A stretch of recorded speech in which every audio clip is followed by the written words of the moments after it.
Hi, my name is Comfort Booth, and this is Diary for Stupid Woman, and this is the third episode in my series, Transforming Your Life by Doing What You Want to Do to Make Your Life More Brilliant, based on a book that I read, just being about being yourself brilliantly. We live in an age where there are so many issues, so many things that we need to deal with, and in all that we tend to forget who we are. And so this season actually is just, as a precursor to, helping us to, how do we live our lives more authentically? How do we live our lives more for us? Not that we forget the community around us that we are responsible to, but to remember that we're also responsible to ourselves for our well-being, our happiness, and where we intend to see ourselves. If you're not a whole person, then how can you be a whole person to other people? And so today we're just going to go straight into, I'm going to list about 7 questions that I have that I think if we use the next week to ponder before we get to episode 4, it would help. It would help us, fashion out some things in our lives. Remember, there's nothing wrong with you taking time out for yourself and being intentional about how you live.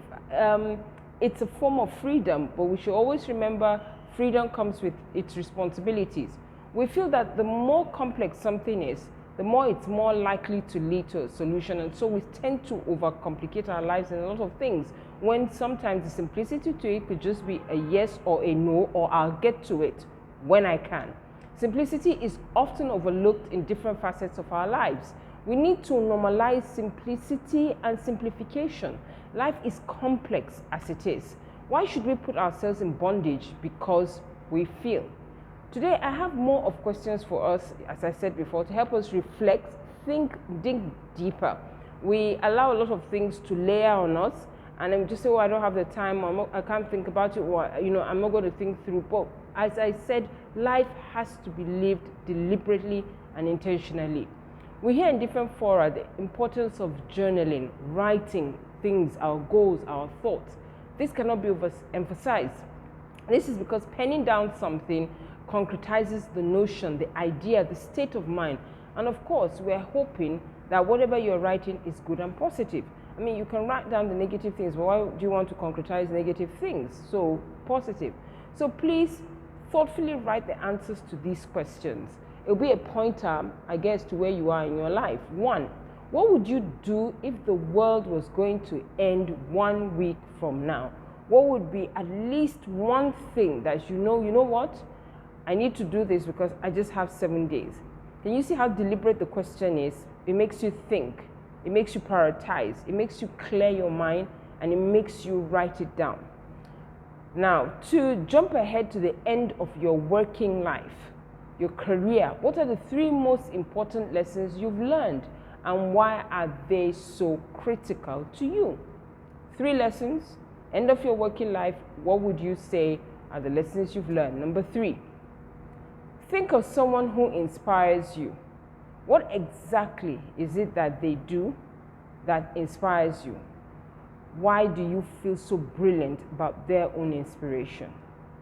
Number 4, I'm going to read the questions again in case you're taking them down, but then it's recording so you can come back to it. Who are you at your best? Who are you at your best? This was the most important question for me because I'd never thought of it in that regard.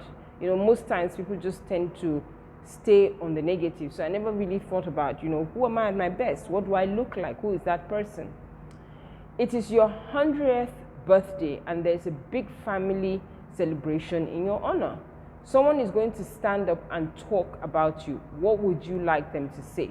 A lot of the times we think that this is being boastful or we're concentrating on ourselves, but on the serious note, at the end of it all, what would you like to hear being fed back to you?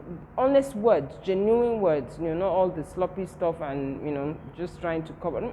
What would you, if you were going to talk about yourself at the end of your 100th birthday, remember you should have checked out since, what would it be? Number 6, list 10 things you really appreciate but take for granted. Again, this is one of those questions that you really take your time to think.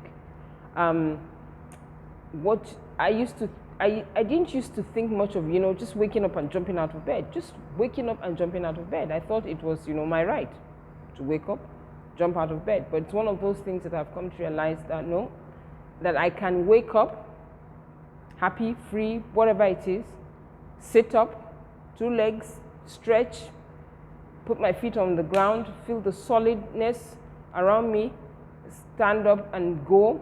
Honestly, it was a thing to be grateful for. There are quite a number of people that can't do that. So list 10 things. What are the most important things to have emerged from answering these questions? It would really be nice if you could share, in the comment section. So today's one is short, straight to the point. These 7 things, write them, think about them, and then see you next week. So please comment, like, and subscribe. My name is Comfort Booth. See you at episode 4. Remember, we are trying to live brilliantly. We're not trying, actually, we're going to live brilliantly by being intentional. See you next week. Bye.